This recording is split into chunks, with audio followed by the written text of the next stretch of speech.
Hey everyone, my name is Zaire from Hidden Item, and join with me today is Someone who absolutely loves the Game Awards every year. I am Ricky. Woo! It's a special time, and that's Ricky, Yeah, I'm Ricky. and I'm Zaire, and we're here to talk about the Game Awards, Yeah, 2018. Jeff Keighley's Game Awards. Jeff Keighley, the big guy that loves his Hideo Kojima. And he loves his video games too. Yes.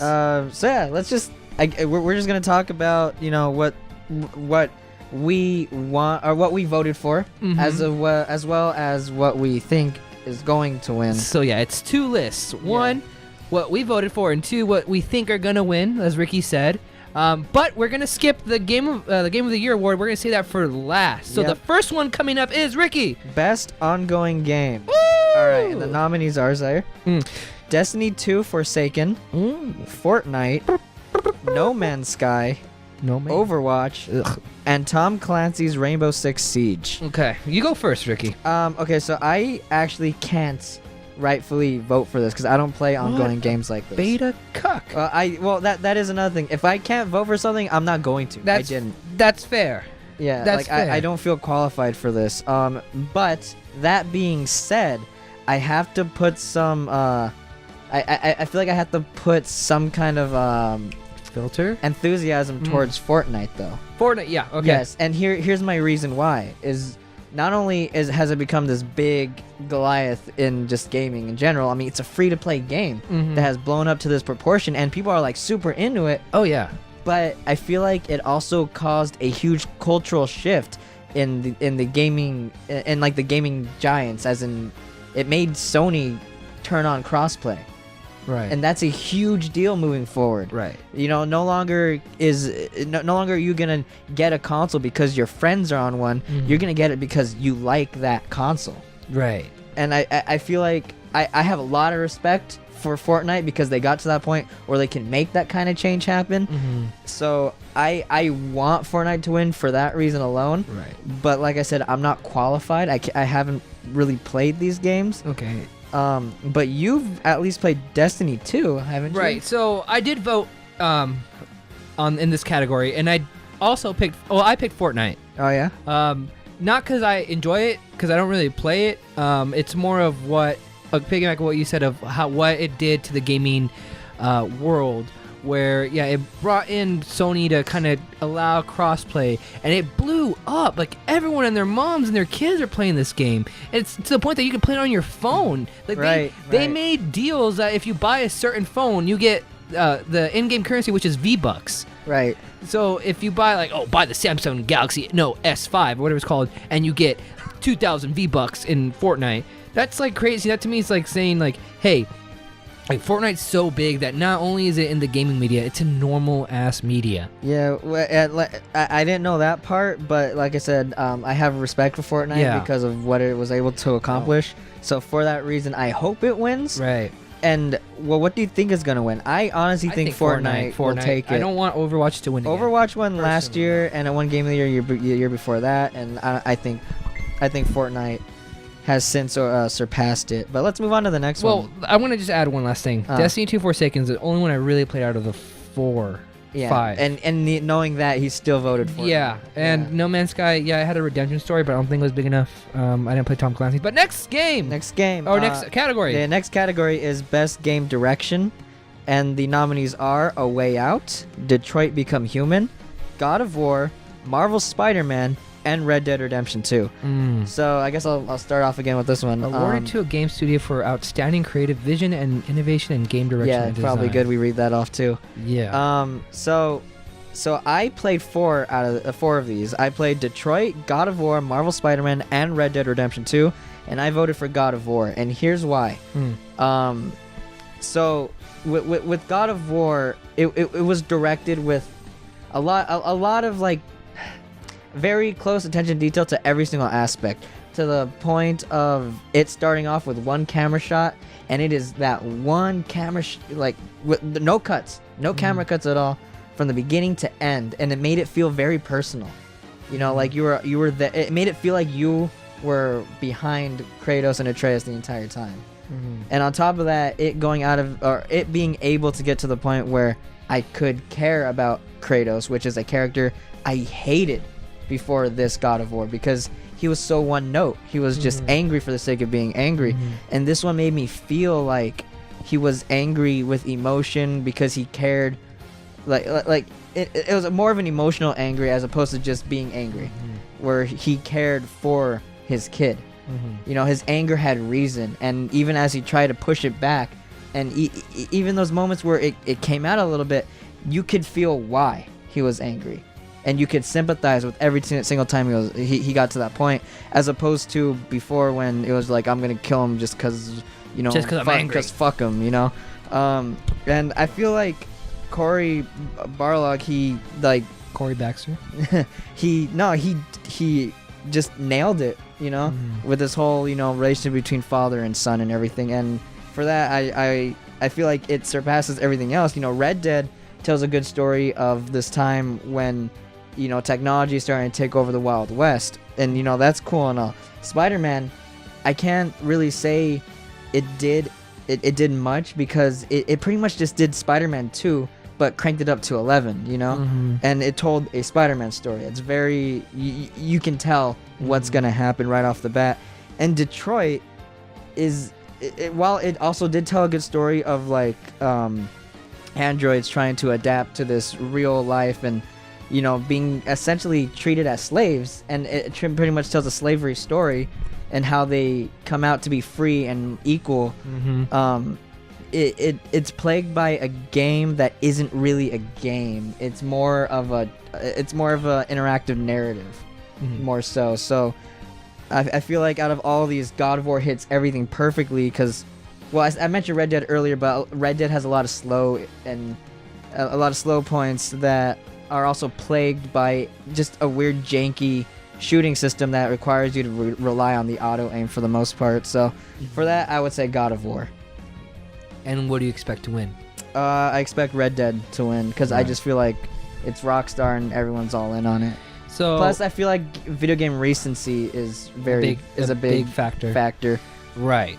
So now, when I was voting for this category, it felt unfair because yes, I played 4 of these games, but only a section of each game, and 2 of them I'm currently playing. I feel like you get a good feel for it. Yeah. So based off of that, which ones did you play?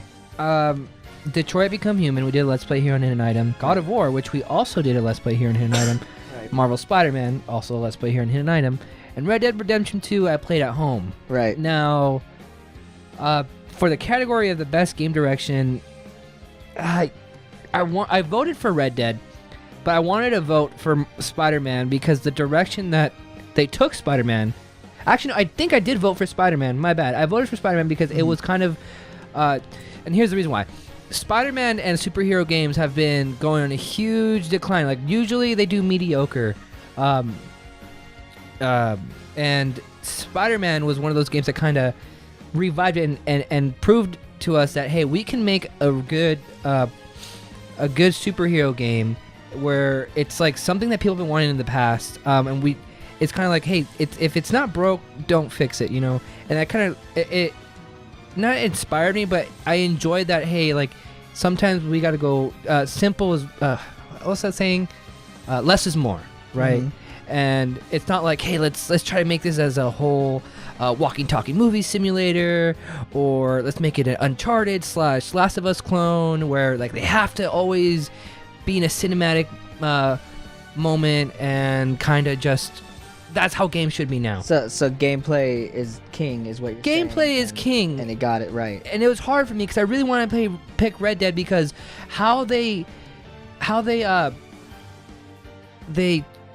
approached Red Dead was fantastic. In a way that what I mean is like what the little minute things that you have to do. Yes, it's tedious. Yes, it's slow. But no other game really does that. Yeah, it is very unique. And like I said, it was a hard. It was also hard for me between for a lot of these. It's hard for me between God of War and Red Dead, and you'll see I voted for God of War. I think every single time, and it's just I keep coming back to this is that realism. It's an achievement in realism, but what does that mean for the game? you know. Right. And overall, you got to question: is this a good game? And I feel like God of War accomplishes more than Red Dead does in that respect. Where I didn't really feel tedium in God of War. I voted for Spider-Man because I like the comeback story. Right. But I think Red Dead Redemption 2 is going to win. Exactly, just because it's Red Dead, right? I mean, this is the way it is. Yeah, like how you said before, new games really it really helps. Yeah. In this, so the next category is best narrative. Right. For outstanding storytelling and narrative development in a game. The nominees are Detroit Become Human, God of War, Life is Strange 2 Episode 1, Marvel Spider-Man, and Red Dead Redemption 2. Right. What you vote for? I voted for Red Dead Redemption 2. Oh yeah. Yes, because as I was doing, I was voting for this stuff, and it's kind of unfair because I haven't beat a lot of these games that are listed here. None of these actually. But right, it's kind of hard to say which narrative is best when you've only experienced so much of it, right? Yeah. And God of War, from what I got, from what I played, and from what I've seen, it's just a story about a dad and his son kind of bonding over an adventure, getting to know each other better, and having that real good father-son relationship. Right. Spider-Man is kind of Spider-Man. Right. We've seen this story before. Well, not this specific story before, but we've seen Spider-Man before, and I haven't beat Spider-Man. I'm gonna be honest with you. And I've heard it's pretty good. But the little bit that I play Spider-Man versus the bit that I play Red Dead Redemption 2 is that with Red Dead, I was invested. And then I was getting like this little fatigue of like, nothing's really happening until the end of chapter 3 happened and the beginning of chapter 4 where it really made me go, wow, this story just went like, it really like hit, like threw everything to the fucking shit fan times 100. Shit just got real. Now I'm like, it was like maybe like midnight when I first started getting to the end of chapter 3, and I kept playing till like 4 in the morning. It hooked you, right? It hooked me. And when games do that, where I'm kind of like, like I'm gonna put this down. I'm getting the Fallout fatigue.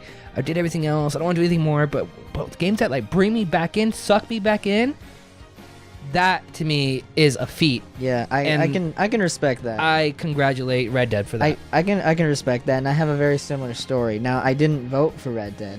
Well, first off, what do you think is gonna win? It's a tie between Red Dead and God of War. I'm gonna go with Red Dead. Yep. Okay.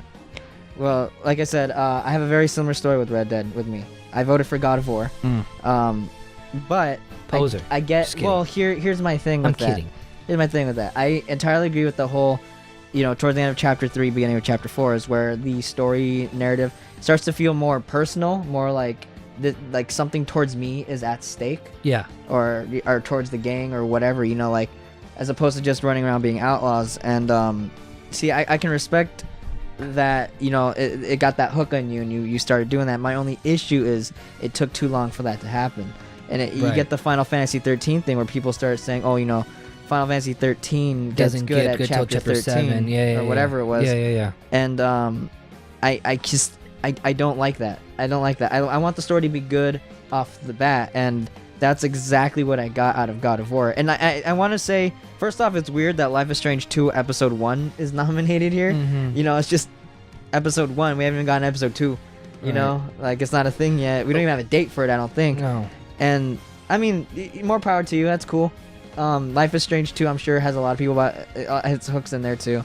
Right. I think it won some awards last year. Not last year. I think it was the year before. Okay. Whatever it was. Detroit's got a great. All these games have a great thing going for it. Like Detroit, it's slavery. God of War, it's this emotional story between a father and a son. And Red Dead has this whole what I said earlier about this whole technological advance and how they're having a hard time adapting to it. And like I said, chapter 3 it gets good. I think one of the only game here that stands out is Spider-Man. I don't think it tells a story that frankly deserves to be on this list because it's a Spider-Man story. Right. We know this story. There's no surprises in this one. You know, it just goes, and it's like, all right, there you go. There's Spider-Man. So, you know, that being said, out of all of those though, God of War was the only one that Really had me you hooked from beginning to end. And there's certain parts in there that I won't spoil for you because I feel like it's something that really does need to be experienced, that just has you emotionally invested in Kratos. And the fact that you could say at this point in 2018, I freaking love Kratos, and all these other people love Kratos, you know, that's bizarre for me to think that, you know, 10 or 5 years ago I would have said, dude, I freaking hate Kratos. Yeah, he's just an angry guy who kills things. Exactly. He's like I said, one note. He's a badly written character. In this, he's freaking great. Yeah, it's the reboot that Kratos really needed in the God of War series. God of War, yes, definitely. And for that reason, I voted for God of War. Everything else had its lulls. I feel like God of War didn't. Hey, man, more power to you. Yep. All right, moving on. What's next, Zaire? The next nominee is for best or not nominee. Oh, wait, hold on. I didn't say what I think is going to win. I think God of War will take this one. I think this one? I really do. I feel like it's emotional enough for that. Anyways, moving on. The next category is the best art direction for outstanding creative and or technical achievement in artistic design and animation. And the nominees are Ricky. The nominees are Assassin's Creed Odyssey, God of War, Octopath Traveler, Red Dead Redemption 2, and Return of the Obra Dinn. We know which one you voted for. The Return of the Obra Dinn. That's 10 out of 10. That's so funny that Ricky killed himself right now. I'm dying. All right, here we go. All right, so, Zaire, what'd you vote for? You take this first one. Okay, fine. We'll switch it off. All right, so here we go. I voted for Octopath Traveler. Now, here's why. Biter. What? So, okay, Assassin's Creed Odyssey, God of War, Red Dead Redemption 2.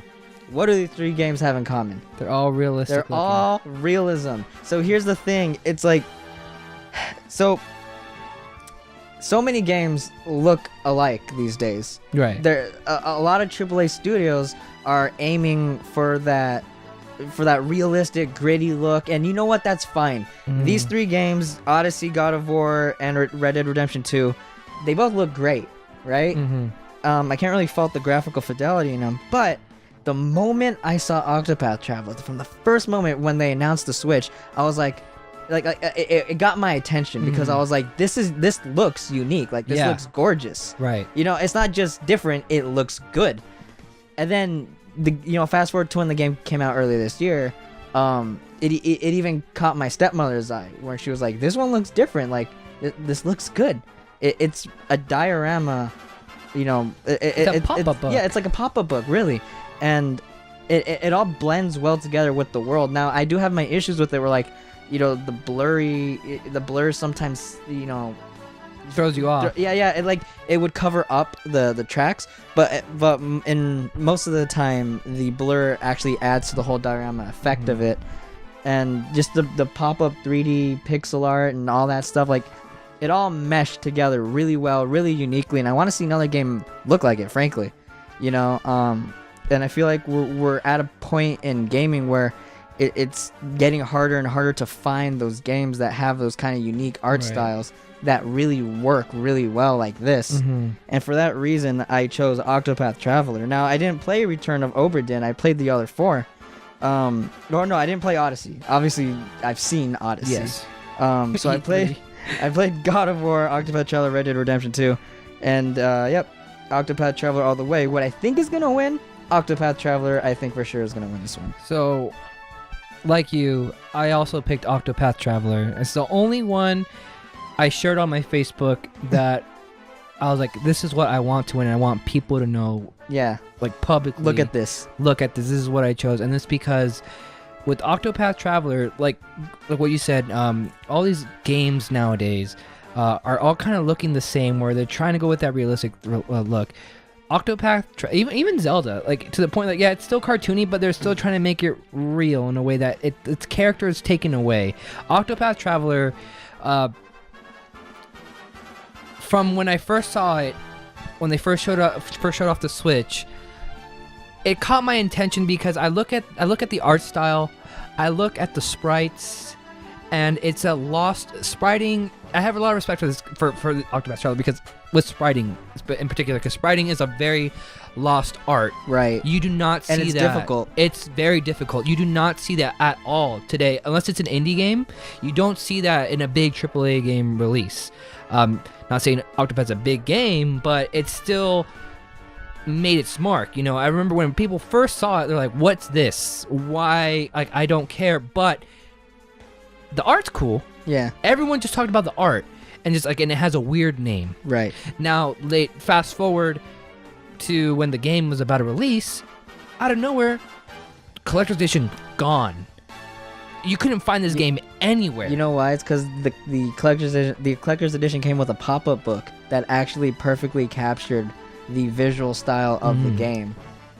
It's something that's unique. You never see 2D sprites in a 3D plane, like super 3D and like a 2.5 thing. We may have seen it before, but I don't think it's ever worked to this level. Right, because I was gonna say, because we see it in Paper Mario. This game reminded me a lot of Paper Mario, which is really cool. But when I see Octopath Traveler, I see just the art.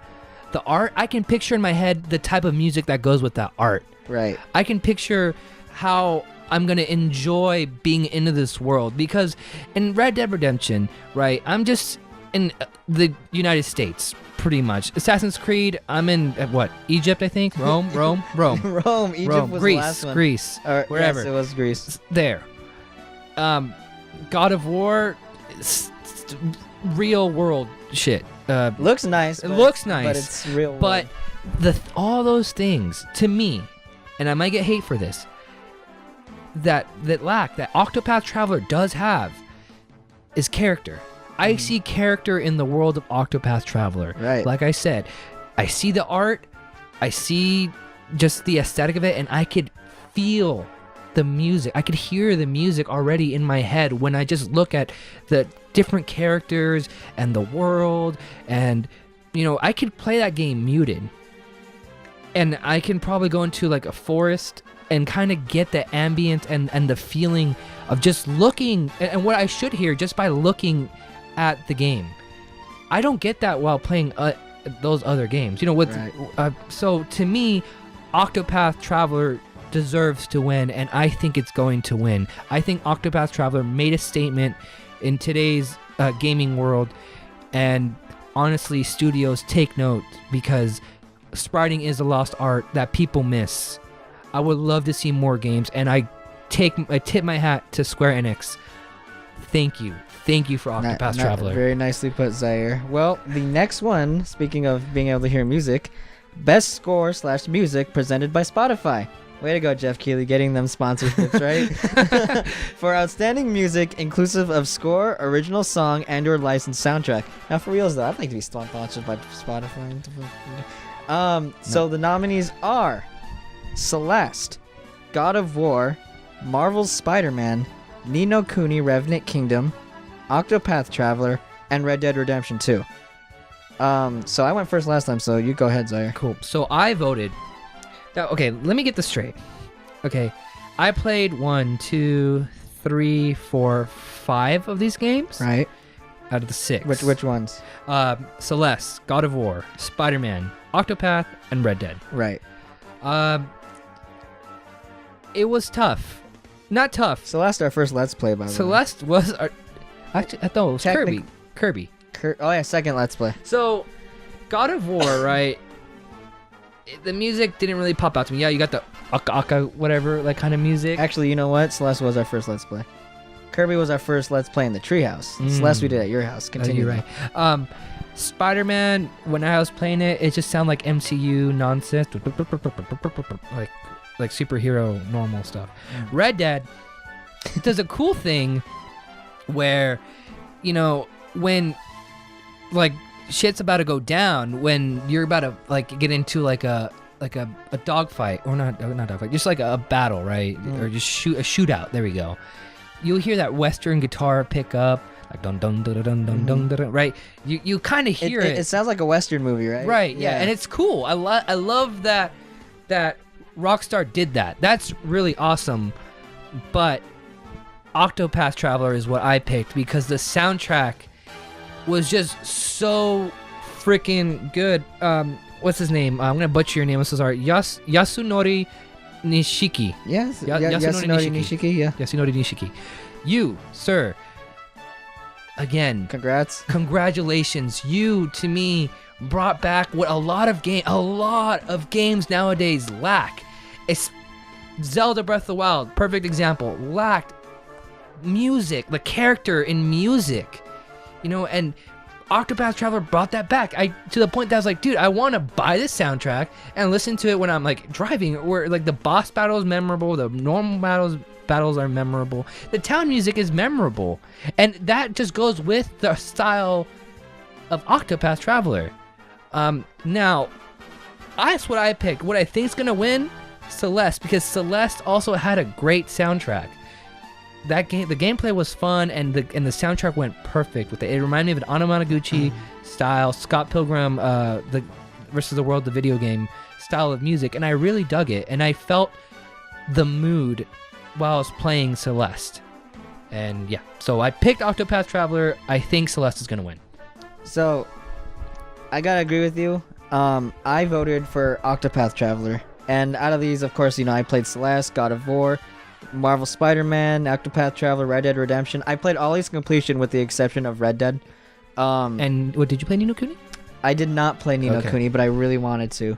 But yeah, what you said about Octopath Traveler's music is spot on.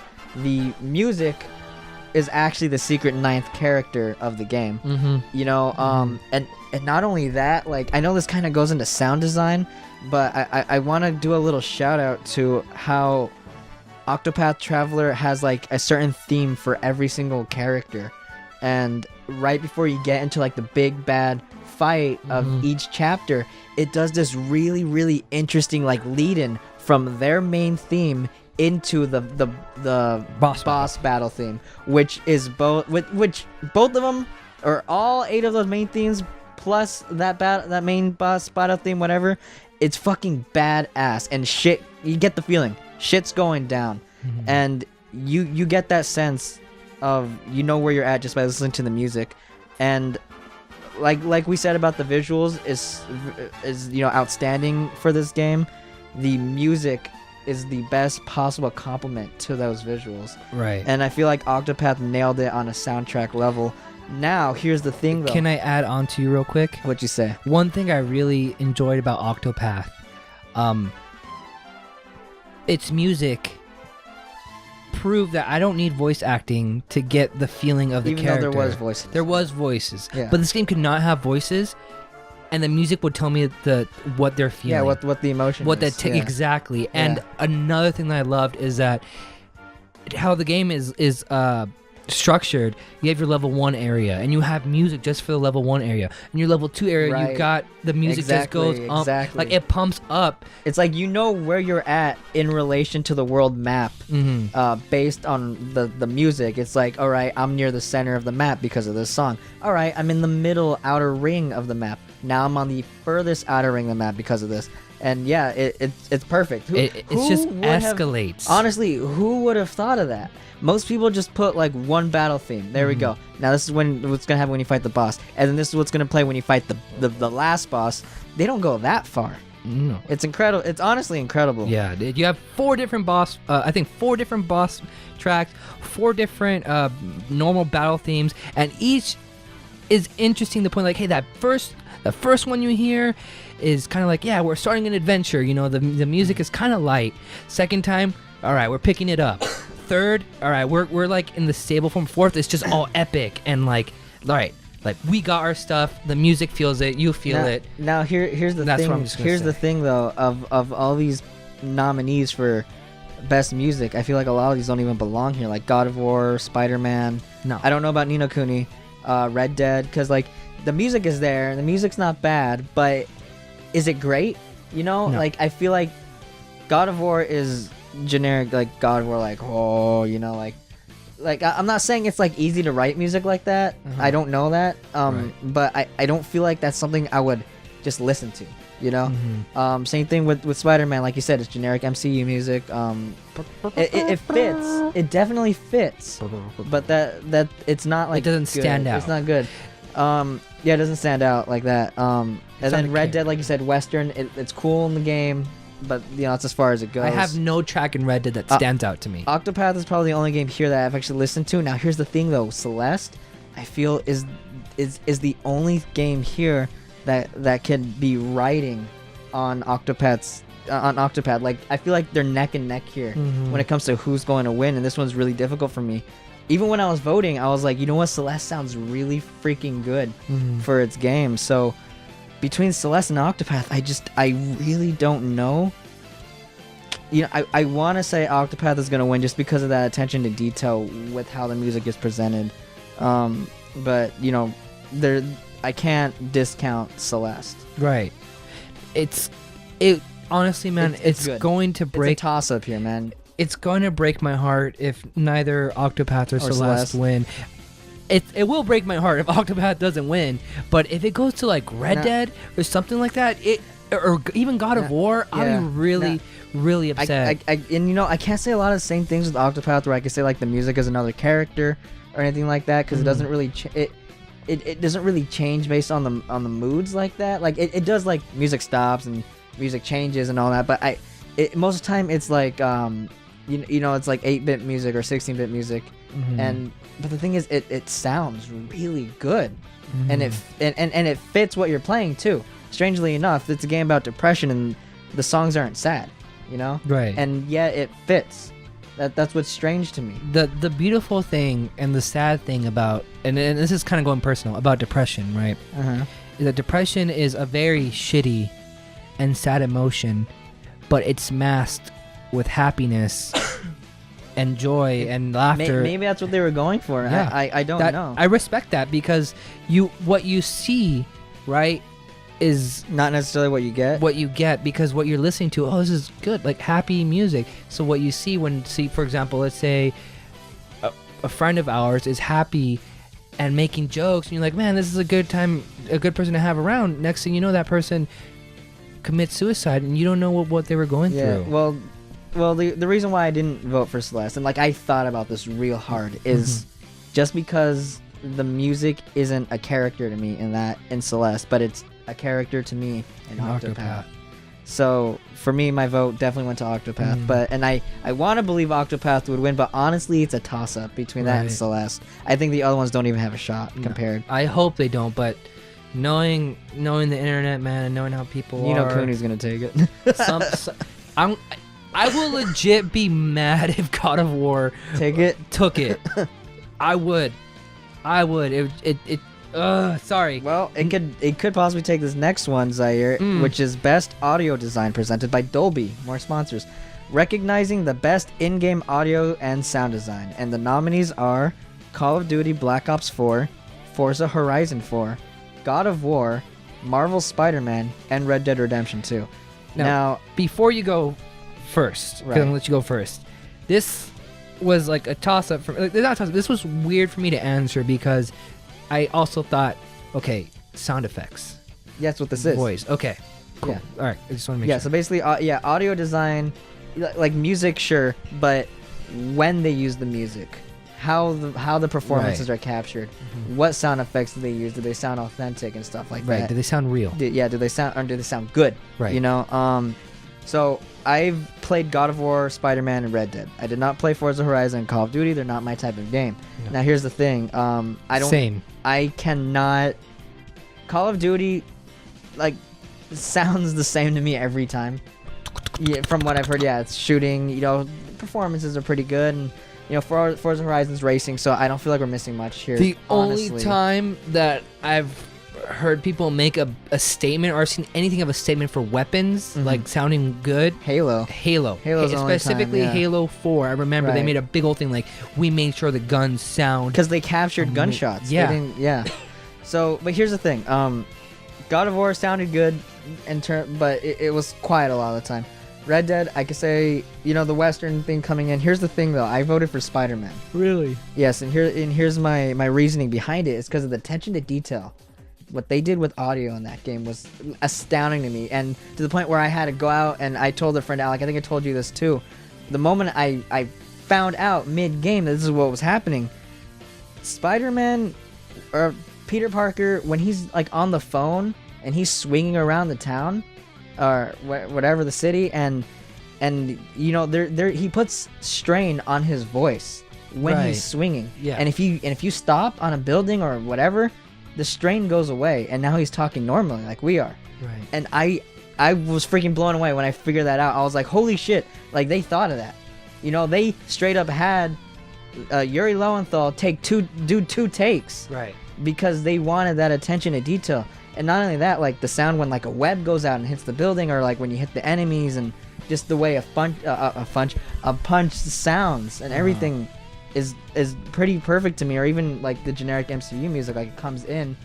I actually was thinking, like, why doesn't the swinging feel exactly like Spider-Man 2? Because Spider-Man 2 swinging is good, but at times it gets boring. The reason is because there's no music. And then the moment the generic MCU music like kicks in when Spider-Man starts going, and it starts to like definitely add to the feeling of swinging around Manhattan, it all just blends together really well. And it's mostly that attention to detail of the strain on his voice that really shows Insomniac's dedication to making like good audio design in this Right. game. And that's why I chose Marvel Spider-Man over the others, because the others are just like, okay, do a good performance, you know, and add in sound effects, and you know, make it sound like a western, you know, that's great. They sound good, but I feel like Marvel Spider-Man just went that extra step just to make it better. And what I think is gonna win? Fuck, dude. You know what? I'm gonna say Spider-Man will take it. I think Spider-Man will take I it. think Spider-Man will take it. I mean, I voted for Spider-Man as well. I was surprised. I thought you would have voted God of War. No, God of War sounded great, but no, I voted Spider-Man. I voted Spider-Man for that same exact reason, where Insomniac did such a great job with the attention of detail of when Peter or Spidey is swinging or, you know, kind of running or just in action while he's talking, compared to when he's just idle. It's crazy. It reminds me of, you know, when I'm playing Sonic Generations, right? When you're just playing the game normally, but when you're in boost mode, the music kind of, it's like right. echoey. It turns into like a stereo type. Right. Right. But it feels good because you're like, oh snap! Like I I'm want fast, to boost I'm fast. more. Yeah. Like I'm going faster than sound can keep up with me. So yeah. and when I can feel that in Spider-Man, like, hey, I feel like I feel like I'm Peter Parker, I'm Spider-Man swinging, and I'm talking to what's her name, the cop, Yuri. That's, yeah, Yuri. And I have to stop sometimes because I can't really. If I'm Spider-Man and I'm trying to talk to her, I need to hear her well, because I hear the when I'm swinging. Also, I hear when I freaking hit the buildings or whatever I'm traversing. So it's kind of like, all right, I need to stop so I can listen to it perfectly. So I'm not like I'm not not tiring myself up, but like I'm not. You're going on OCD overdrive. Yes. Yeah. So now I'm like, Not OCD. I don't ADD overdrive. ADD, exactly. Because like it's like if I'm Spider-Man and I'm hearing this, I'm gonna be more focused on swinging Right. than I am listening to whatever Yuri has to say. So if I really need to, I need to stop taking that information and keep going. What I think is gonna win, Red Dead, and here's what I say why. It goes back to the whole how when situations happen, the music just kind of builds up, and kind of how. Yeah. The only reason why I can't say Red Dead is because that's not something new to video games. Like I feel like Insomniac did something new with having him do 2 takes while he's swinging. You Right. know? And I feel like people will take notice on that. I hope they do. Yeah, because that's incredible. Like that's too much of a good thing for it to not be noticed. You know? And especially because like they probably thought of it thinking no one's gonna notice this, but you know what? This is accurate. You know? Anyway, You got anything else to say on no. that? All right. So next up we got best performance. which is awarded to an individual for voiceover, acting, motion, and/or performance capture. You want to see what the nominees Yeah, are? the nominees are Brian. Oh God. Sorry for butchering your names. Either Brian Descartes or Brian Dechart as Connor. Detroit Become Human. You have Christopher Judge, not Corey Baxter, Ricky. Christopher. I didn't say that. You said Corey No. something. I was talking about the director. Oh, sorry. So you have Christopher Judge as Kratos, God of War. You have, oh my God, Melissanthi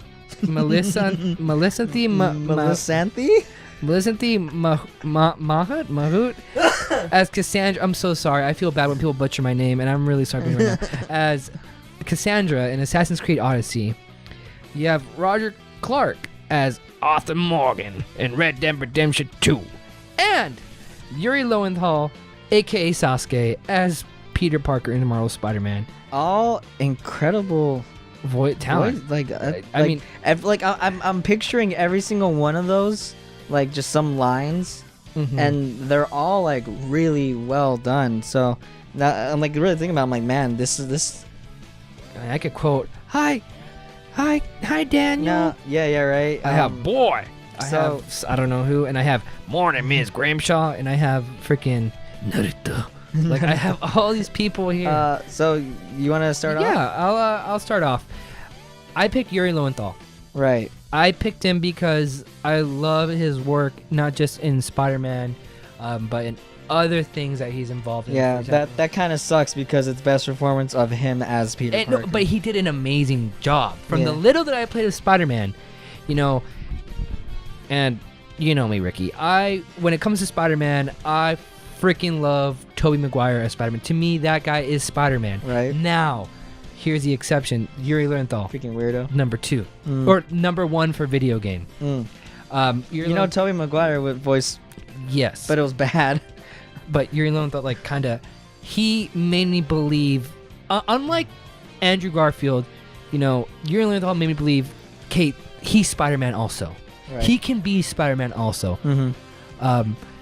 And it's what he did as, I'm an older I'm older Peter Parker, but I'm still kind of a cocky, fun personality as Spider-Man, but when it comes to Peter, I'm so clumsy and I still gotta be smart and kind of it as someone who was 23 when playing this game, you know, I'm 24 now. We're both 24 now. How he talks and how he goes from professionalism to like lax, I feel that 100% in that age, like in the age of as what Yuri portrayed Peter Parker. Right. And to me, I think Yuri Lowenthal just deserves this award. Who I think it's gonna win? Christopher Judge as Kratos, So because of boy. So here's the thing. I actually voted for Christopher Judge as Kratos, and the reason why is because you know, like what you're saying about Yuri, I got to say a lot of shout outs too, is like the fact that he did the strain very well on his voice and all that stuff. Roger Clark does a very good Arthur. Yes. I Yes, he haven't heard does. enough of Cassandra really, and I mean Connor's cool, but he's kind of like An android. he's speaks an like a android, robot. you know, so he's very monotone a lot of the time, and you know occasionally he kind of gets into it, but with Kratos though, what Christopher Judge did with Kratos, well, first off, you know, elephant in the room, he's not Kratos' original voice actor, and I feel like they intentionally had to do that. Like, I think when they started to reboot this, they straight up said, we're not getting that guy back because we don't want angry Kratos anymore. We want to be angry, but We want emotional. retired. We want emotional, Right. you know. And Christopher Judge, I feel like, nailed Kratos being angry and also being emotional and just caring for this kid and everything. Mhm. And you know, a lot of what made me have to care about Kratos was because of how he portrayed him. And I'm thinking about very specific scenes that, again, I don't want to spoil because it needs to be like, and it needs to be said, but it's a lot of father-son bonding, and and You I don't felt know. that. I felt that. You Emotional know? connection. Yeah. Now I'm just gonna And interrupt. I feel like you. Christopher Judge will win. I'm gonna interrupt you to help support your case. Right. From the little that I played God of War, Yeah. compared to the old one that I've seen and being played and what I've witnessed with my uncle played the old God of Wars, when this Kratos, it's a reboot. He, like you said, he's not angry Kratos anymore. When I hear this Kratos, when I see this Kratos, when I see the feeling of this game, this Kratos is a retired Kratos. He's tired. He's done. He doesn't want to live. He wants to relax. He wants to put that life behind it. It reminds me of, hey, maybe 20 years ago, you were in a zombie apocalypse. That shit was very... Zombie apocalypse? No, this is an example, right? Yeah. This shit really, impacted you. And now you're just trying to cope with it, and you're trying to put that behind you, and you're finally trying to move on. You've gone through the hurt. You've gone through your PTSD from it. You don't want to live that anymore. And I got that I just got that same feeling from the little performance that I've seen Mr. Christopher Judge play as Kratos. The little that I played from God of War. And correct me if I'm wrong. I see a retired man who just wants peace. He wants to move on. And now he's being forced. He's forced back into it. A big theme of it is having to... or a big part of it, not a theme, but a big part of it is Kratos trying to suppress godhood. He doesn't tell Atreus he is a god, Right. Stuff like that. So yeah, pretty much. And that to me is fantastic. Yep. And I think he'll win. I think he'll win as well. Next up is Games for Impact, for a thought-provoking game with a profound pro-social meaning or message. And the nominees are 11/11 Memories Retold, Celeste, Florence, Life is Strange 2 Episode 1, The Missing J.J. Macfield and the Island of Memories. Now here's the things there. I only played one of these games. Same. And that's Celeste. And you also played Celeste. But here's the thing. Even though I only played one of these games, I still voted. And I still put in my vote for Celeste. And the reason why is because it is such a very strong game about depression. It's one of the only games that actually made me actually cry. I teared up, especially as I started to get towards the end and how she's starting to deal with this depression she's got. And I really couldn't help it. Even I was talking to my coworker about it when I was playing it. She was watching me, and she was like, "This game's hard." And I was like, "Yeah, it's a game about depression and."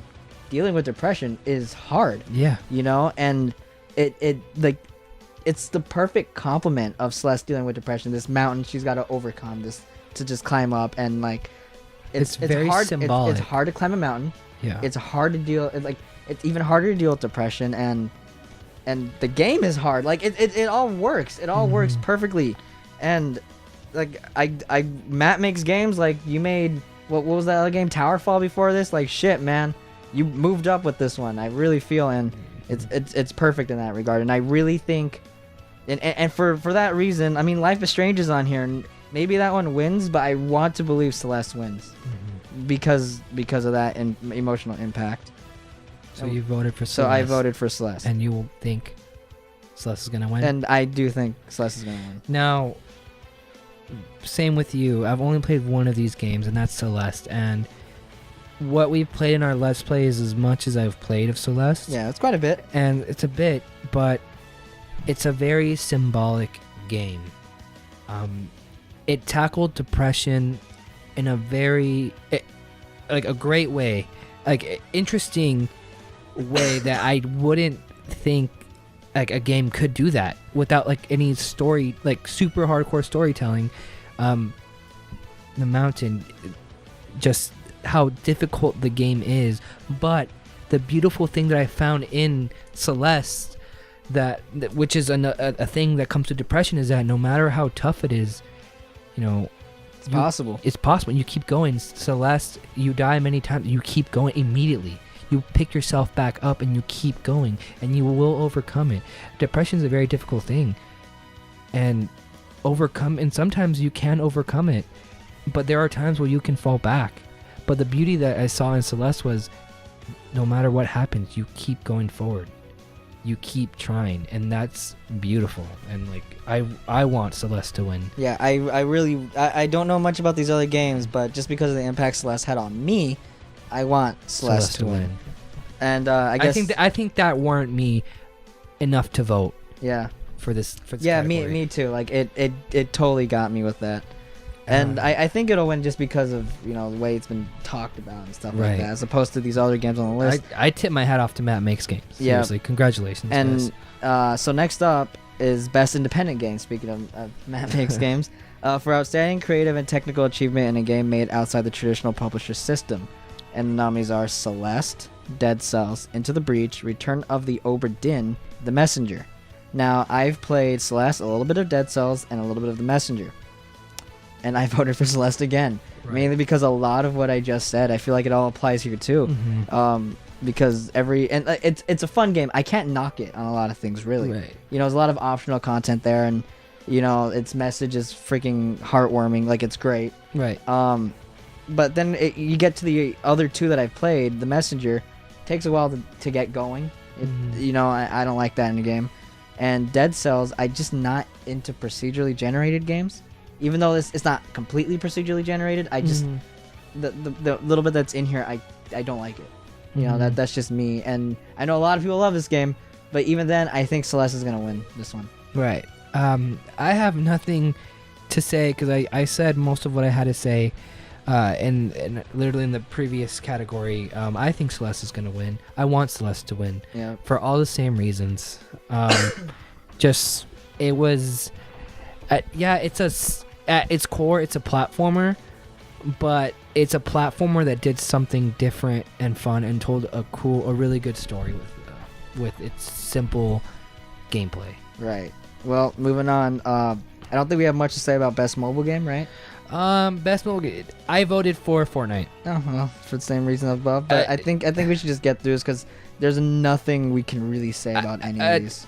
I can. PSVR. I voted for Beat Saber. That was a really fun game. Which ones have you played on this list? Okay, hold on. Best VR AR game. For the best game experience playable in virtual or augmented reality, irrespective of platform. The nominees are Astrobot Rescue Mission, Beat Saber, Firewall Zero Hour, Moss, and Tetris Effect.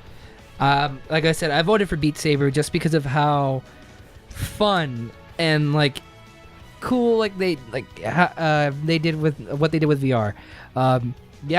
You're swinging the wands or whatever. That's Guitar Hero in VR. Yeah, that's cool. And it's because I feel like I'm playing, I'm fighting someone, with two lightsabers, but I'm also going with the rhythm of the music. I'm moving around, doing all this I feel like I'm doing all this aerodynamic cool shit.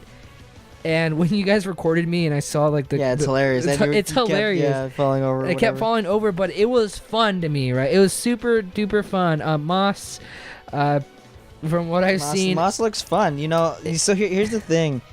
Moss looks fun. Tetris Effect, it looks fun to me. I haven't played them. The only one I played was Beat Saber, but I didn't vote because of the fact that I think Beat Saber could be that killer app for VR, but it's like but when Moss Tap first came out on your phone. Yeah, but when it comes to what would be the better game, you know, I can't discount Moss or Tetris Effect or pretty much anything here because some of them straight up look good.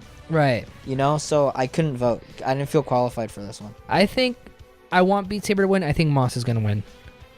Well, we'll see. Next up is Best Action Game.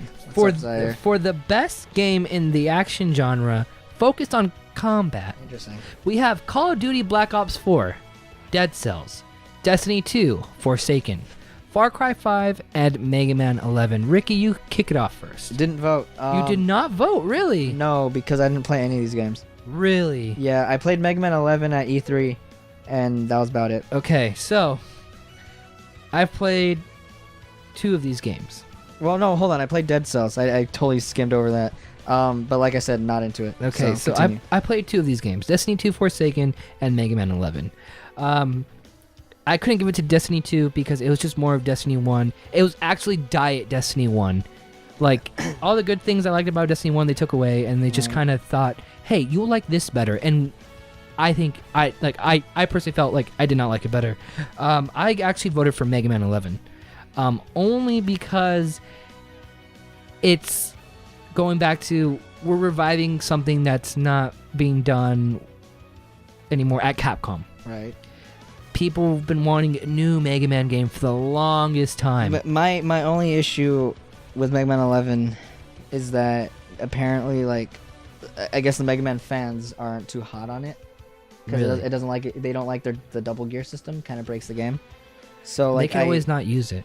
exactly that's always the argument, but the game is built around it. Mm-hmm. So there's that too. So it like I said, I couldn't vote for this one. Like normally in a normal year, I could vote for this category. This year, however, I couldn't do it. Unfortunately. Well, I voted for Mega Man 11. I think, unfortunately, Call of Duty might win. Or if not, Far Cry 5. I think Dead Cells has got this Really? one. I really do think Dead Cells got this one. Well, anyway, we're gonna move on. Move on to best action adventure game. Goes there. For the best action adventure game, combining combat with traversal and puzzle solving. Now this is important for me because this one is saying combining combat with traversal and puzzle solving. Now the nominees are what's there? Assassin's Creed Odyssey, God of War, Marvel's Spider-Man, Red Dead Redemption 2, and Shadow of the Tomb Raider. Now, what I voted for, based on that description right there, combining combat with traversal and puzzle solving, I voted for God of War. Really? Yes, Wow. definitely 110% God of Wow, War. wow. Because here's the thing: Red Dead, good game, terrible at combat, just awful. Right. I feel like it's Rockstar is very dated in that system, and I feel like their next game absolutely has to fix it. Because it's this whole auto aim thing is honestly getting ridiculous and boring. I feel you, because with GTA 5, Grand Theft Auto 5, sorry, it's like, okay, I took off auto aiming in Red Dead Redemption 2. Like, okay, I need to play like a regular shooter. I'm trying to make it to the controls I like. I adjust everything, but it didn't work. Like, I tried different things. I even looked at different videos of different people like saying, hey, this is what I do. This is kind of what makes the game better for me. But I end up dying a lot. And it's unfair to the point, like, I kind of have to need to use the auto aim to progress. I was getting fed up with, like, all right, it sucks that I have to shoot, cover, auto aim, shoot, cover. It's very boring. If you know, if anything, it's not very intuitive. It's frustrating. But and on top of that, button prompts don't always work and stuff like that. But you know, that's not really combat. Right. And I don't see any puzzles in then Red Dead. I didn't play Assassin's Creed Odyssey. Right. But I'm gonna say I never liked the action in any Assassin's Creed game. I hard pressed to believe this is much different. And on top of that, traversal, I'm sure, is a lot of the same thing, where you just run around on buildings and shit, right? So, I mean, I don't know for I honestly can't say. Yeah, because I haven't played it. Right. So they changed a lot. And then Shadow of the Tomb Raider, I haven't played it either, but I don't know. But you can go by like past games. Yeah, by past games here. And if it's a lot of that, then there's no way I can really get too into it. Now, here's the thing though. God of War and Spider-Man, I feel like excel in a lot of this. Spider-Man does not excel in puzzle solving. It doesn't. It excels in combat and traversal. But its puzzle solving is very, very one-note, very easy. The solution's right there in front of you. And, maybe God of War has those moments too, but at least they make you think of. There's a lot of parts of that make you think and be like, all right, how does this all connect? Right. And in that aspect, I even think God of War gets combat better than Spider-Man. Whereas Spider-Man is a lot of button mashing. You don't need to use everything, God of War, it makes you do everything. The freaking Valkyrie fights, man. Fuck. Valkyrie fights had me like screaming in joy because they were so fun to do and to just read off and everything. Kind of like what I feel like a lot of people get out of Bloodborne, but on a God of War level instead. Right. So for that reason, I voted for God of War, and I think God of War is gonna win. All right. So Isaiah voted for Marvel's Spider-Man. Actually, hold on, I take that back. I think Red Dead's gonna win. Really? I forgot that was on the list. Because I think Red Dead's gonna get Game of the Year, and based off that, I think Red Dead will get this too. Okay. Well, I voted for Marvel's Spider-Man. Well, I got ahead of myself, but yeah, go ahead. Marvel Spider-Man because, like, I can see God of War also winning. And the little that I played, like the 2 hours that I've played of God of War, there was some puzzle solving. The combat was was fun, right? But I like the freedom and the. Oh, you know what? There is one little thing I forgot to mention because you mentioned freedom, and I want to talk about what traversal is because that's a part of this. Traversal. There were times I was going around on my boat, and you get these stories. In what game? You get these stories being told to you. In what game? In God of War. Okay, cool. that you get these stories that are being told to you, and there were times I just would reach my destination and I wouldn't get out of the boat because I want to hear the story finish. You know, so I feel like traversal was very, very much helped by the fact that you're getting this great narrative alongside it. Continue. Yeah, with Spider-Man, I love the freedom and the mix-ups I can do with all the combos and using the environment to like beat people up, and how they did healing, how it's based off your combos. I thought it was really cool. Now, we did in our Let's Play of Spider-Man, you know, I was having a tough time because in the beginning I said this is overwhelming. It's a lot. It is a lot for me to use in like the short time that like I've started to play, and it's very frustrating sometimes. But it reminds me, and I'm gonna get a lot of hate for this, right, or controversial for the statement, is it reminds me of a Devil May Cry game where, you know, I have a lot of utility. I can do a lot in this combo, and I can with these combos, and I can look very stylish, or I can kind of play the cheap game and go back and, you know, hit finisher, like it's just kind of the cool thing about Spider-Man that I really like is that the way I fight can be different from yours. Yes, you can say about God of War or any other game, but the freedom is way more in Spider-Man, and that's just for the combat. With the traversing, right? Yeah, it was really weird to me and foreign and I didn't like the web swinging at first, but when you point out to me, no, this is why. Like, you know, he has to get on a building. You know, he has to shoot the web to the building to swing forward. And then, he has to swing. And he had to actually swing. Where I'm used to like him kind of flying in the air, just kind of, but still kind of swinging, air quotes on swinging. Yeah, it's flying. What I say, it's flying with a swinging animation. Right, and I mean, I really like the conversations while I'm swinging with Yuri and Peter, and just kind of how the little moments where Spidey kind of talks to himself and just kind of the only thing like I really kind of didn't like about Spider-Man was the puzzle solving, because it was very monotonous. It wasn't like it's just there to be there. It's there for story purposes and nothing else, right? Where in God of War, when I did have a couple of those puzzles, I'm like, what am I doing? Oh, I have to throw the axe, move the box. It's all nice. Right.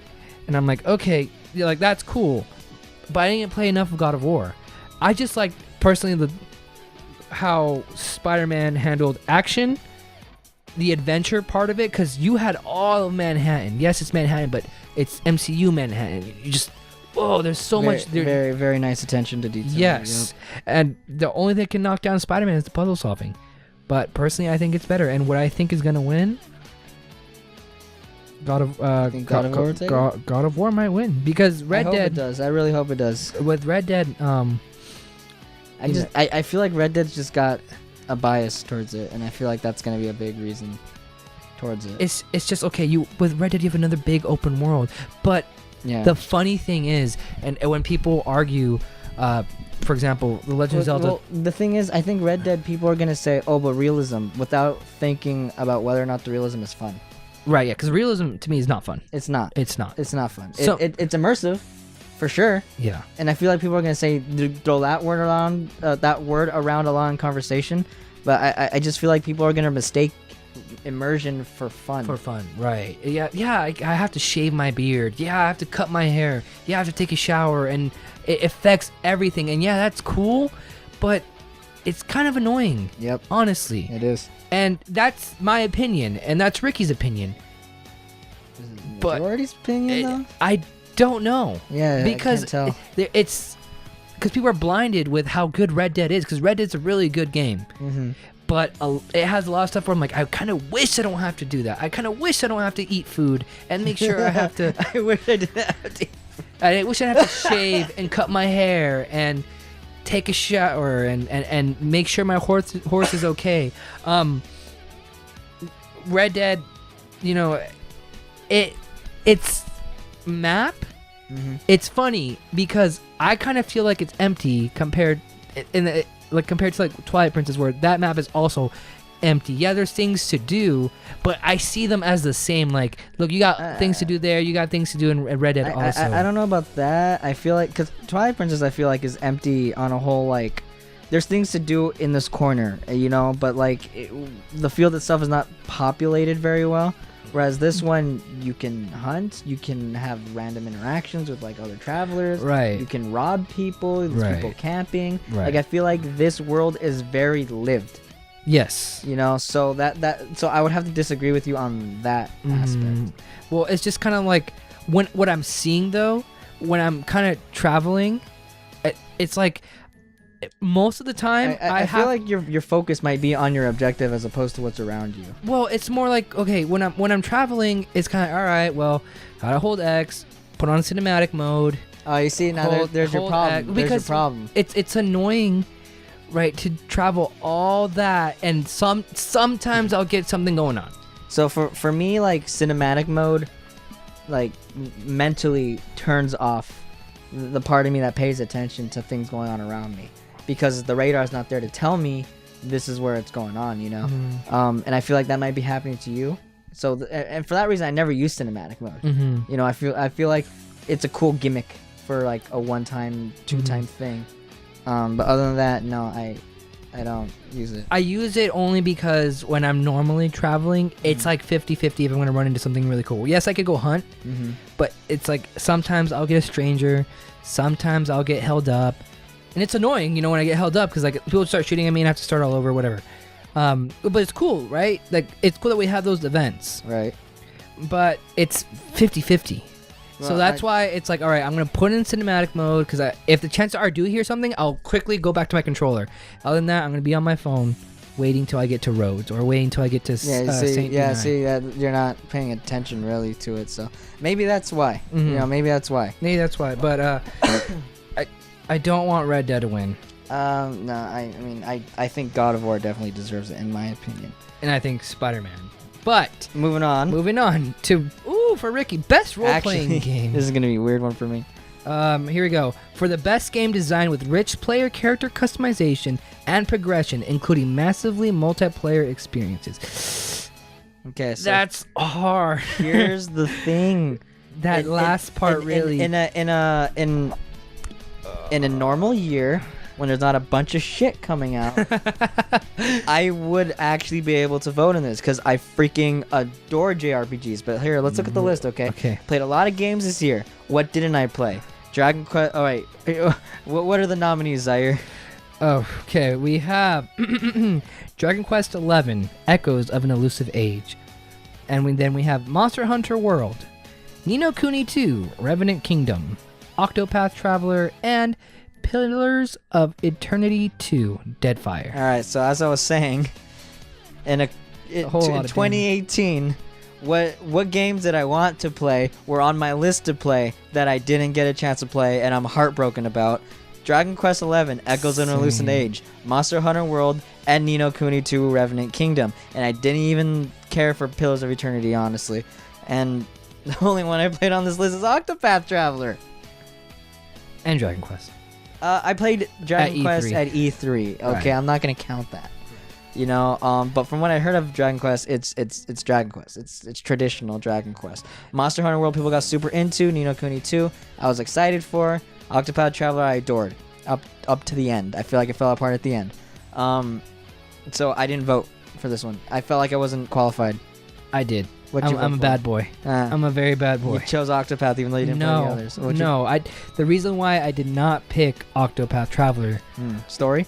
the story and how the characters didn't interact with each other really hurt the game for me. So did you vote for Monster Hunter? No. What'd you vote for? I voted for Dragon Quest. Oh, you're crazy, dude. You didn't even play it. And here's why. From what I've read online and from what I've seen and the little that I've played at E3 and at Comic-Con, Dragon Quest kind of brought me back to how the nostalgic feeling of when I loved playing Dragon Quest 8. I really wanted to buy Dragon Quest 11. It's unfortunate I didn't give it a shot because I didn't have the funds at the time, and there were so many games coming out at the time, and I just want that game to succeed. Yeah, and it's unfortunate that it didn't do well. You know, it did do well. Really? Yeah, it did well. It just I don't know if it did well enough for 12 to be warranted over here. over here. You know, I don't know about that part. But I know it did well. But the thing is, like, the last I can't even justify your vote, dude. no, I can't You know? because I read this. I'm like, okay, best role playing game. I didn't read the ending part, right? Mm. And this is a bad thing because I'm horrible with tests because it says with Yeah. including Massively multiplayer experience, which Dragon Quest does not. I think have. the only one here that does have it though is Monster Hunter Monster World. Hunter World. And I mean maybe Pillars of Eternity too. I have no idea about what that even is really.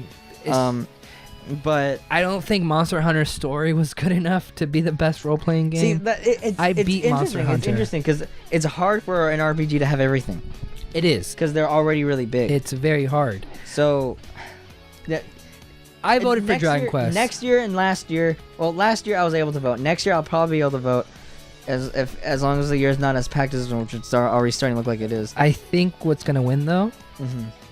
Ni no Kuni. I think Ni no no, Kuni's no. gonna Ni no Kuni 2 was not very well received, Really? especially by the public. Really? Reviewers thought it wasn't that good either. Really? Yeah, so I mean they didn't say it's bad. They just said it sucks that it was not on Ni no Kuni 1 levels and it wasn't even anywhere close to that. Well, So I want Dragon Quest to win. for that, but Octopath, however, I have heard from many people how much they loved Octopath and how much it was a pleasant surprise for them. Mm-hmm. So I think You think Octopath Octopath's gonna win? is gonna take it. I think it'll take it. It'd be cool. I don't think Dragon Quest is gonna get it because it's very dated. Yes. Monster Hunter World, a lot of people like it too, but like you said, story, whatever. Story and all was not that. there. Ni no Kuni, like I said, about how it was publicly received, and which is actually a big reason why I wasn't in any rush to grab it. Yeah. Pillars of Eternity, I just haven't heard anything about, Mhm. and then Octopath Traveler heard much.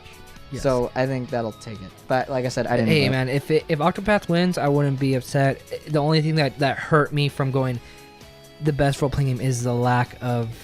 I mean, each story is cool. You know, I love that you have 8 different stories, but it's the whole characters not interacting with each other. Really, It really bugged hurt me me. too. Really bugged me too. But hey, it was still a good game. that's like a staple for an RPG. You know. But anyways, the next one is best fighting game for the best game designed primarily around head-to-head combat. The nominees are BlazBlue Cross Tag Battle, Dragon Ball Fighter, Soul Calibur 6, and Street Fighter 5 Arcade Edition, which personally I do not think belongs on this Street list. Fighter 5 Arcade. Okay.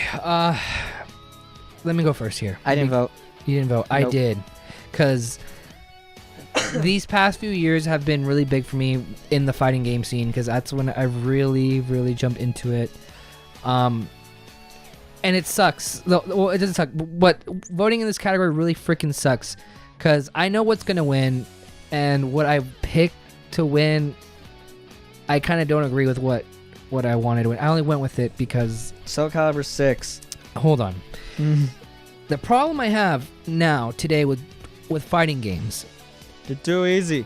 they're purposely making it easier for the public audience, like for more people to jump in. Now that's not a bad thing, It's just a gripe with you. but it can't. It's not a bad thing, but it also is a bad thing because if they gave me an option to turn it off, like auto combos, not in or you know, and they took away the fact that I have to work around the auto combos. That's perfectly fine. I'm okay with auto combos if I could turn them off. I can understand reasoning against that, like on a developer's standpoint, is because if you could turn them off, then anyone who masters not using them has a leg up in any competitive scene.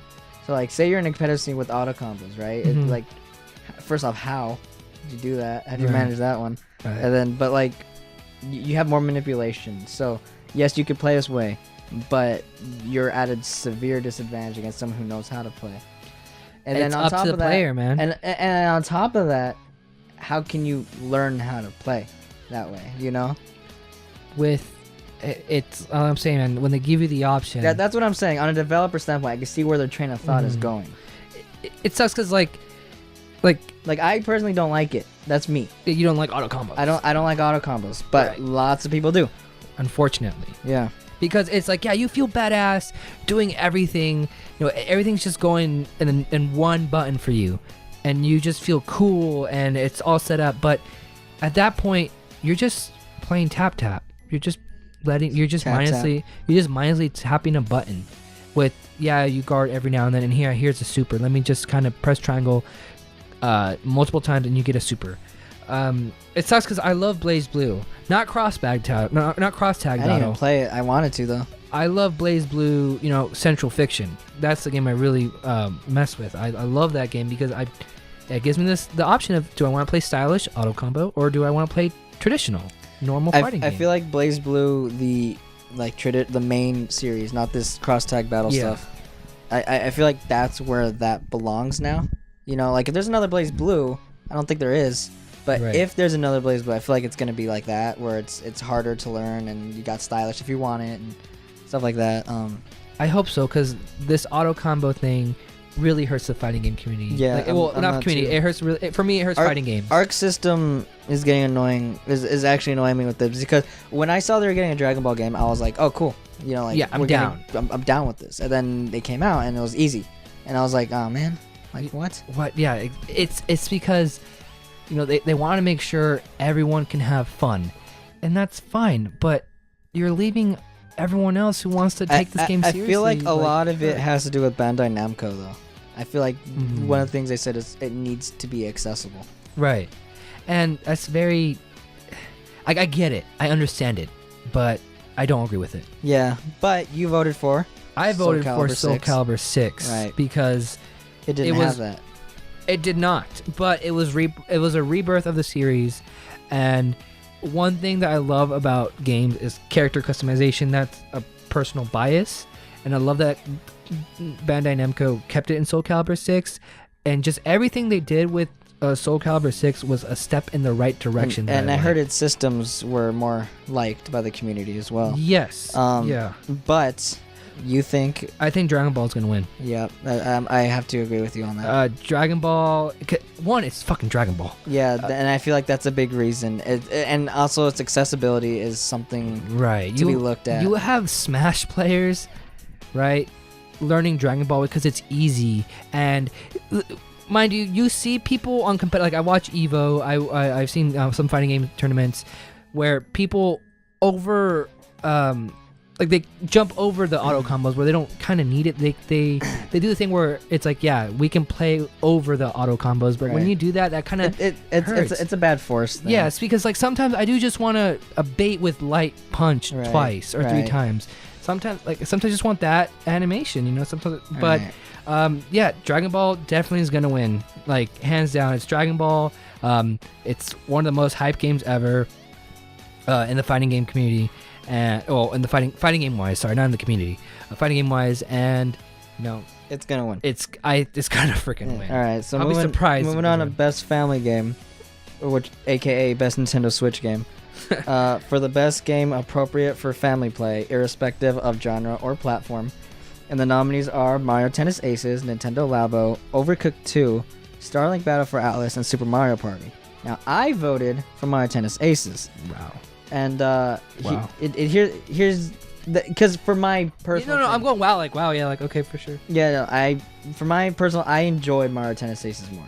I don't think it's gonna win, but because Mario Tennis Aces, it's single player, it's bad. I mean, I know that's not something that's not what this category is. It's for best family game. For family game, and then in that sense too, Mario Tennis Aces is very it's very competitive in a not fun way. Right. Like it's competitive in a fighting game way where like you're gonna get salty. You're going for reads and all this, and it's a lot to manage and stuff like that. It's not family friendly. Yeah. And then you get over to like Nintendo Labo where it's like, build with your friend, build with your family, ball, have a good time, right? But I just have fun Mario Tennis Aces because of what I do with Ivan, essentially. Online we're just having fun, just like screaming at each other and whatnot, and it's just a good time. But then you looked at, let's say, like Overcooked 2, and I played that with my family, and there's a lot of just yelling of like, get the fucking fish over here, I need rice, I need seaweed, oh my god, where is everybody, like why'd you throw that away, just like it's a lot of that, and I think, and for that reason, I think Overcooked 2 is gonna win. Mario Party is fun, but it's just Mario Party. It's missing out a lot of stuff. And I never played Starlink, but from what I've heard, it's just generic. It's just like, you know, play with toys Star or whatever. Fox without the Star Fox. Yeah, game. Star Fox without the Star Fox game, essentially, but you still play as Star Fox. Right. But like I said, I vote for Mario Tennis Aces. I think Overcooked 2 is gonna win because of the fun, chaotic, cooperative family experience you get with that. I, Zaire, voted for Overcooked 2, and the reason why is when we went to Comic-Con, right? Oh yeah, that's when we first felt it. We first felt it, right? And my ex-girlfriend, she loved the first Overcooked. She was like telling me, hyping me about it. And I'm like, okay, cool. One day, I'll check it out. That never happened, but until way later, till we played for Hidden Item. And like from there, like that's when I kind of heard about Overcooked. You know, it's really fun, blah blah blah. And when we went to Comic-Con, and I brought my siblings with me because we went to the Nintendo Family Lounge, right? You go have fun, and you bring your siblings, bring your family, and there's a bunch of different games. You know, you had Mario Tennis. You actually had a lot of these games there. Yeah, actually had all these games there: Mario Tennis, Labo, Overcooked, Starlink. I think we didn't have Super Mario Party. And out of all of them, you know, I had fun the most with my siblings playing Overcooked 2.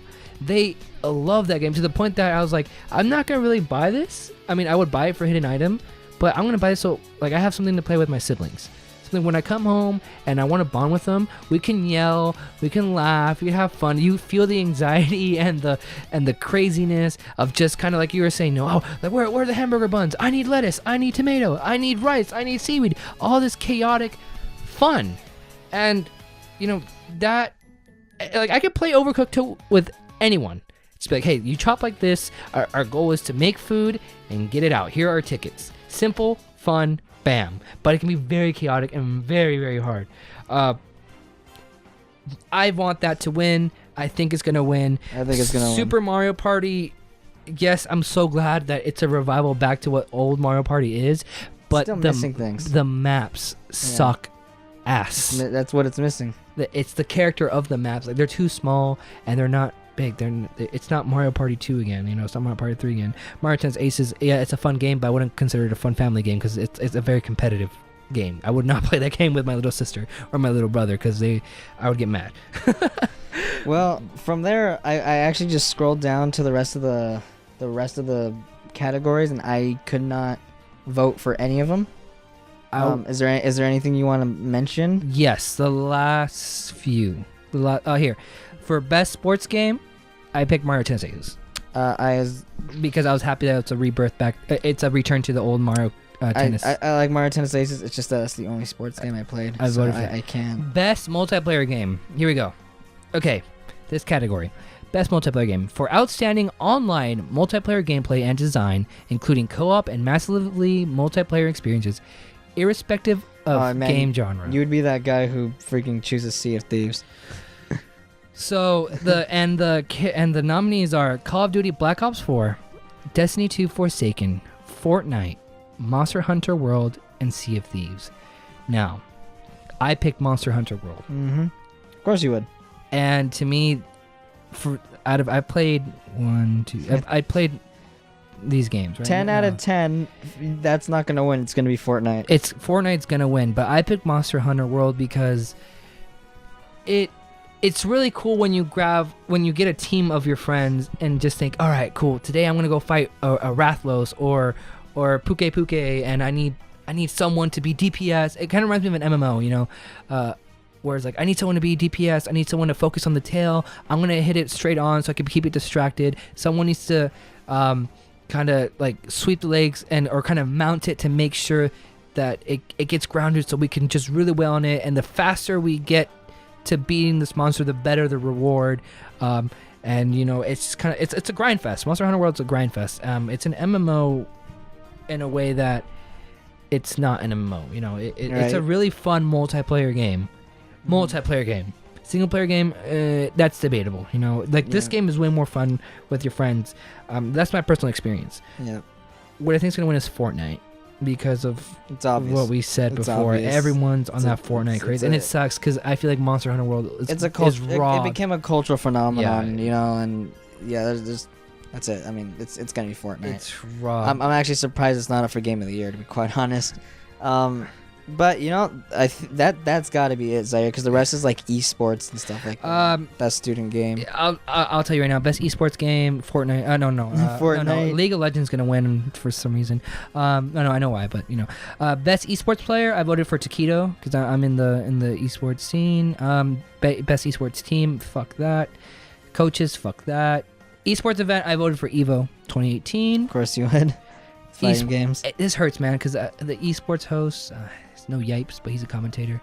Best esports moment. Yeah, I didn't vote for that either. Content creator, I did not vote for that. And now we go for the ending. Yep, the very, very big ending. Game of the year. What are the nominees there? Okay, I'll go back up. Okay, well, game of the year. Let's read the description. Recognizing a game that delivers the absolute best experience across all creative and technical fields. And the nominees are Assassin's Creed Odyssey, Celeste, God of War, Marvel Spider-Man, Monster Hunter World. Oh, it is. Look at that. Yeah, there it is. And Red Dead Redemption 2. Interesting. Monster Hunter World is on I'll here. let you go first, Ricky. Okay, so obviously this is kind of a big deal. I love that Celeste is here. I freaking adore that Celeste is on this list. And I'm surprised it's on this list because it was neglected in some other categories.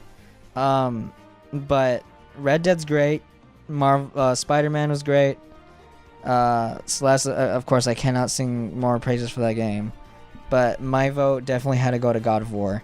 And I feel like it nailed everything it set out to do in terms of combat, narrative, and it just visual style, performance. Like I can't knock a single thing about that game. That game is a 10 to me.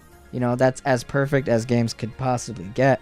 And for that reason, God of War, man, like knocked it out of the park. And like the video of like the director seeing like what its meta score is, and he even said like it's just a number, but like so many people worked on this game. It showed the care he had towards this thing he created, and it shows in every single aspect of this world that they've I don't want to say they created this world because it's a Norse mythology, but this world they adapted, and they did it beautifully. I can't sing that game's praises enough either. And it's the one game this year that I keep thinking about my experience playing, and how when New Game Plus came around, I was like, I want to go through that again, New Game Plus. But unfortunately, this year's a little packed. I'm keeping up. I'm barely keeping up as it is, especially with Red Dead. And speaking of Red Dead, I think that's gonna win, just because of Red Dead bias, recency bias, and the fact that everyone can't stop talking about just its realism. And while I agree its realism is an achievement, I just don't think it's fun. And for that reason, I couldn't vote for Red Dead. And I want God of War to win, but I really do get that feeling Red Dead's gonna take it. Now, it was hard for me to vote for Game of the Year because a lot of these games I played only a little of, minus Monster Hunter World and Red Dead. Oh, even then, I'm only halfway through Red Dead. God of War, as when I see people talk about it and how the creator just was fascinated and how thankful he was about how great it did, it deserves all that, all the praise and all that it got. And it's unfortunate, not that it didn't come out later in the year for more people to remember. It came out early, really early. And I mean, that doesn't really change it. In Breath of the Wild, it's only unfortunate in the sense of the Game Awards, right? Not for like sales, because it sold megatons. Yes. But like, for example, and Breath of the Wild is a good example of it doesn't matter when it comes out, it's still a great game. If it impacts you, then its impact will stay. Right. And it's unfair to me because I would love to go through the story, but I will tell you, when I played God of War, I did feel kind of that whole, all right, this is another Last of Us, Uncharted, Naughty Dog clone, where it's a lot of people get that based off of what it looks like. Right. And I played it, right? Just like the first few hours. that's what I see. That's what I feel. But when I play the game, I don't get that at all. No. I get a fun action adventure game. From the With- moment you fight the stranger, it's apparent the kind of game this is. It's Right. not walk and have conversations. I mean, that's there. There is Right. walking, there's conversations, but then there's actual like fighting. Like there's action here. Right, and unfortunately for me, when I saw the relationship between Kratos and his son, it reminded me a lot of Joel and Ellie, and it's kind of like, all right, I'm seeing this again, In a sense, I feel like it's a where it's a different kind of relationship though. right, Obviously, there's supernatural things in both yes, ends, but this supernatural thing is specifically about them, as Right. opposed to Joel and Ellie, who have to live in a supernatural world. and a post-apocalyptic, Yeah. and it's kind of like more now. I have this main character who's kind of, I'm over everything, and like I just want peace, and I want to rest, and I just kind of want to forget about my past and everything. I'm trying to move on, and then you have the which is the same as Joel, kind of, where it's like I don't really want to give a damn. But then you have the kid that's kind of like, no, like I'm lively, I'm different, I'm the younger you, I still kind of see the good in life, or I kind of want to still explore. I'm barely 9 years into my life. I want to see what else is out there. And what's great, was he 9? I don't know. remember how old he was. That's just an example. Yeah, When you're a kid, everything's big to you. And there's moments in there where Atreus really shows. I really don't want to spoil it, but like, there's certain like characteristics of being both a human and a god, and Mhm. struggling between that balance. Mhm. And I feel like they captured it very, very well. And I'm not gonna exactly say how, because Right. again, spoilers. But yeah, I can't fault this game. Right. Like if I were to look for something I didn't like about this game, I'd really have to nitpick it. Mhm. To the point where I'm forcing myself to find something Right. that I don't like. And a lot of times, critics do that, where they Yeah. have to force themselves to like, okay, what don't I like? Seriously, what don't I like? And some games are harder to do that with others. And Right. God of War is definitely one of those where I have to like think about what I didn't like about this game.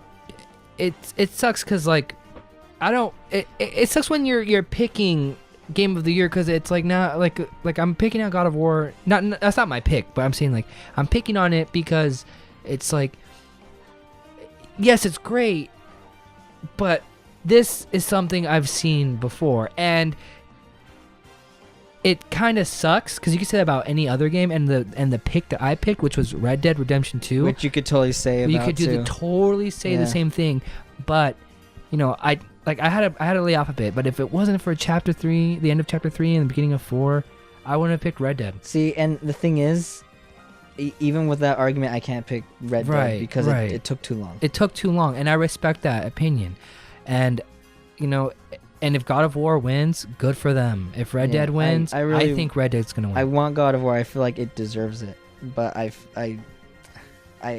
just feel like Red Dead is yeah, gonna take it. because like you said, man, you made good points. Like the realism, yeah, it's a feat, it's an accomplishment, but it's not fun. It's not fun. It's not fun. To me, it's not fun. To Ricky's not fun. And to gamers that are not wearing the rose-shaped glasses, Rose tinted.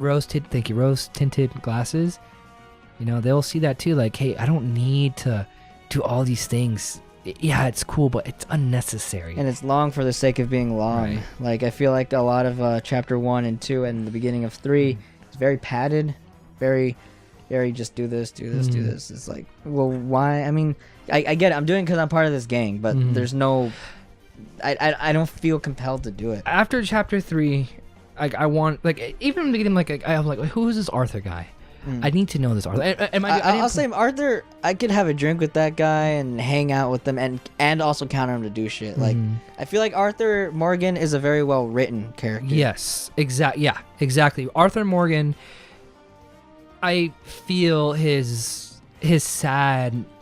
He's a sad, poetic man. Especially as he writes in a journal, right? Right. Every so often you hear him talking about it, and I'm always interested in it because it's always how he feels living in this adapting world and how he's adapting Yes. alongside it. Right. And he's always saying, you know what, I don't like it. You Yeah. know, the days of the Wild West are numbered, and we're just gonna have to get used to living in society. Right. And it's a depressing. He's a depressing character, and it's a very relatable. But he's also real. He's real, exactly. You know, when I was playing it and I was doing a little side mission where one of our the ladies at the camp comes talk to me and she's like, "Are you okay? Like, you don't look well." Right, and you sit down next and, to her, and you're yeah. like, "Hey, like, you know what? Honestly, like, I'm tired of it. I'm tired of the kind of tired of the outlaw life where I'm killing innocent people. Like, where's my motivation? I don't Right. want to do this. I'm kind of forced this because this is my family." No, This yeah, it's real. Like, that's Right. the thing. That's all you could really say about Red Dead Redemption 2 is that, like, if there was one word you could use to describe Red Dead Redemption 2, it would be real. Right. That's most of what it is. And for me, I think it's real for better and for worse. Right. So that's just the reason why I could not vote for this game. Like, I'm enthralled with it. I love it. Right. Just, But I you couldn't think vote God for of it. I War- think God of War deserves Right. it. And if God of War does win it, man, hey, kudos to them. And if Red Dead Redemption 2 wins, I'm gonna say Hey, kudos they're to all them nominated. That's a feat in itself. too. Yes.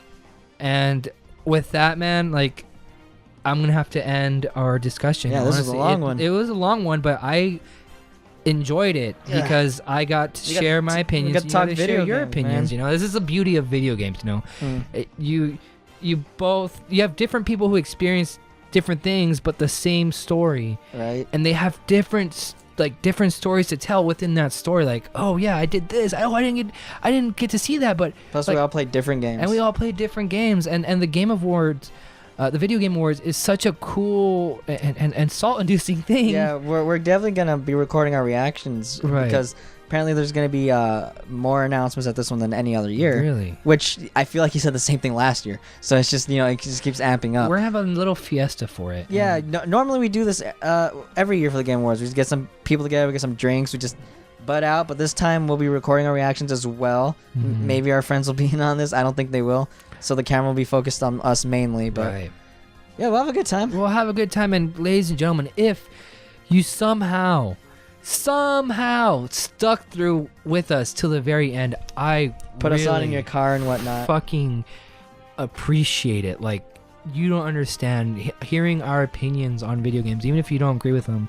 You know, I respect you guys for listening, and I love you guys for it. I don't even know you guys, but I love you guys for just even listening to it, because, like, you know, we have two random nobodies, Sometimes three nobodies, you know, just kind of expressing our feelings about video games. If it weren't for video games, man, like, a lot of us wouldn't be here right Yeah, now. so like we said, Celeste is gonna win Game of the Year. And Stupid.